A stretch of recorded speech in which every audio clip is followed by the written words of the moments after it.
Ang pagiging matalino ay nakadepende lang sa mataas na IQ o galing sa pagsagot ng mga mahihirap na tanong. Pero ang totoo, mas malalim pa dyan. Maraming tao ang nahuhulog sa trap ng habol ng short-term wins. Mga achievements na pang-display lang pero kulang sa sustansya. Ang tunay na talino, hindi lang basta dami ng alam. Ito ay kung paano mo ginagamit ang kaalaman na iyon para sa pangmatagalang tagumpay. Sa video na to, pag-uusapan natin ang 10 rules na alam lang ng pinakamatalinong tao sa mundo. At kung mananatili ka hanggang dulo, malalaman mo rin ang isang bagay na mas mahalaga kaysa sa lahat ng rules na ito. Handa ka na ba? Tara, simulan na natin. Unang rule, ang kapangyarihan ng paggalaw. Maraming tao ang naniniwala na para maging matalino, kailangan laging nakaupo, nagbabasa ng libro, o tahimik na nagtatrabaho. Pero alam mo ba, mali yun. Ang totoo, ang physical activity, oo, yung simpleng paggalaw, ay direktang konektado sa pagunlad ng utak mo. Kapag gumagalaw ka, tulad ng paglalakad, pag-workout o pag-practice ng bagong physical skill, binubuo mo ang mga neural connections sa utak mo. Ibig sabihin, habang natututo ang katawan mo sa bagong galaw, natututo rin ang utak mo na mag-isip sa ibang paraan. Kaya kung gusto mong maging mas matalino, huwag lang puro upo at basa. Simulan mo ng maglakad, mag-ehersisyo, o subukan ng bagong skill. Malalaman mo habang tumatalas ang katawan mo, tumatalas din ang isip mo. Pero tandaan, ito pa lang ang unang hakbang. Marami pang susunod na sikreto para talunin mo ang 90% ng tao sa paligid mo. Second rule, surround yourself with intelligent people. O sa madaling salita, pumili ng tamang mga tao sa paligid mo. Tignan mo ang mga kasama mo araw-araw. Sila ba yung nag-uudyok sa'yo na maging mas mabuti? O baka naman sila yung nagdadala sa'yo pababa? Ganito kasi yan. Ang pinakamatalinong tao sa mundo, hindi lang nakadepende sa sarili nilang talino. Umaangat sila dahil nakikinabang sila sa galing ng iba. Kapag napapaligiran ka ng mga tao na challenging kausap, mga taong pinupush ka mag-isip ng mas malalim, tumataas din ang level ng talino mo. Yung mga meaningful na usapan ninyo, nagbibigay sa'yo ng mga bagong perspektibo na hindi mo maiisip mag-isa. Kaya kung gusto mong maging smarter for life, siguraduhin mong ang mga tao sa paligid mo ay mga taong nagdadala ng value sa buhay mo. Remember, kung sino ang kasama mo magiging ganun ka din. Third rule, master the dual nature of intelligence. Alam mo, karamihan sa atin, naniniwala na may dalawang klase lang ng tao, yung mga logical at yung mga creative. Yung tipong kung magaling ka sa math, hindi ka daw para sa arts, o kung artist ka, hindi ka raw pwedeng maging analytical. Pero guess what? Mali yun. Ang tunay na talino ay nasa balanse ng logic at creativity. Ibig sabihin, kailangan mong sanayin ang utak mo na mag-isip gamit ang parehong analytical skills at creative mindset. Paano? Simple lang. Mag-practice ka ng mga bagay na hamon sa utak mo tulad ng puzzles, strategy games, o kahit problem solving. Pero huwag kalimutan ang creative side. Magsulat ka, mag-drawing, o matutong tumugtog ng instrumento. Kapag natutunan mong pagsabayin ng dalawang ito, magiging buo ang abilidad mo sa pag-iisip. Sa kahit anong sitwasyon, kaya mong mag-analisa at mag-isip ng kakaibang solusyon. Ito ang secret weapon na magpapalayo sa'yo sa karamihan. Fourth rule, practice journaling and mind mapping. Napansin mo ba na minsan, may natutunan ka pero pagkatapos ng ilang araw, parang nawala na lang? Ang dahilan, hindi mo na iproseso ng maayos ang natutunan mo. Kaya heto ang simpleng solusyon, isulat mo. Ang journaling at mind mapping ay hindi lang para sa mga writer o artist, kundi para sa lahat ng gustong patibayin ng memorya at talino nila. Kapag sinusulat mo ang mga natutunan mo, mas naaalala ito ng utak mo. Bukod doon, nakikita mo rin kung paano magkakaugnay ang mga ideas mo. Over time, nagiging mas malinaw ang mga bagay na hindi nakikita ng iba. Kaya ang simpleng pagsusulat ng thoughts mo ay hindi lang pang-organize ng isip. Nagiging tool ito para ma-maximize ang learning mo. So kung gusto mong mas tumalino, subukan mong mag-journal o gumawa ng mind maps. Gawin mo itong habit at makikita mo ang malaking pagbabago sa paraan ng pag-iisip mo. Fifth rule, eliminate low-value activities. Alam mo na to, ang social media, pag-scroll ng walang katuturan, at ibang mga mindless distractions ang pumapatay sa oras mo. Pero hindi lang oras ang nawawala.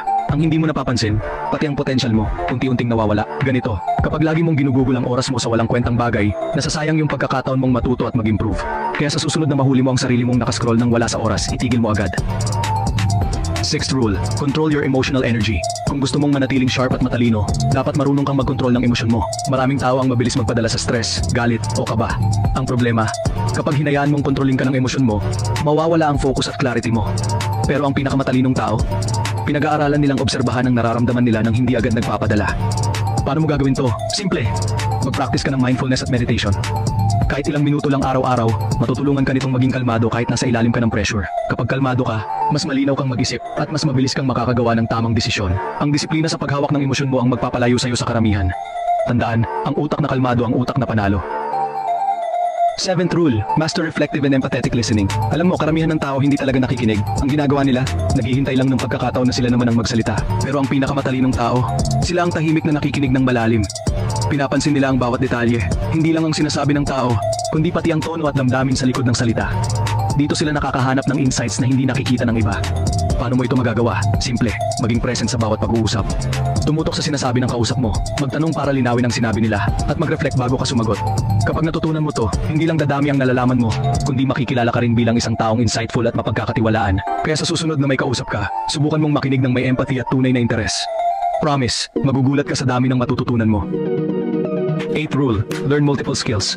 Isa sa pinakamalaking pagkakamali ng tao ay ang manatili sa kung ano lang ang alam nila. Para bang iniisip nila na sapat na ang pagiging magaling sa isang bagay. Pero sa mundo ngayon, kulang na kulang iyon. Kung gusto mong mas maging matalino at mag-level up, kailangan mong lumabas sa comfort zone mo at matutong mag-adapt, mag-aral ng bagong wika, matutong mag-code, subukan ng bagong physical skill, kahit ano basta bago sa'yo.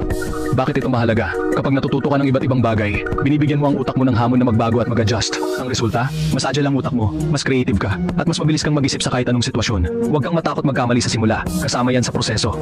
Tandaan, ang utak na patuloy na hinahamon ay utak na patuloy na lumalakas. 9th rule, apply knowledge ruthlessly. Tandaan mo to, ang talino ay hindi nasusukat sa dami ng alam mo, kundi sa kung paano mo ginagamit ang kaalaman mo. Maraming tao ang magaling sa theory, pero hanggang doon lang sila.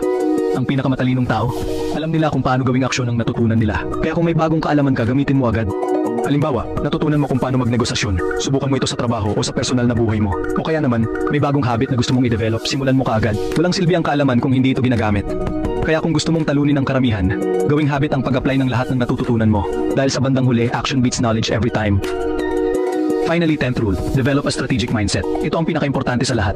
Ang pagkakaiba ng isang matalino at isang unstoppable ay nakasalalay sa strategy. Ang kaalaman lang, kahit gaano karami, ay walang kwenta kung hindi mo ito ginagamit ng may direksyon. Parang espada na walang kamay na magdadala nito. Ang tunay na talino ay nasa kakayahan mong mag-isip ng ilang hakbang nang mas maaga kaysa sa iba.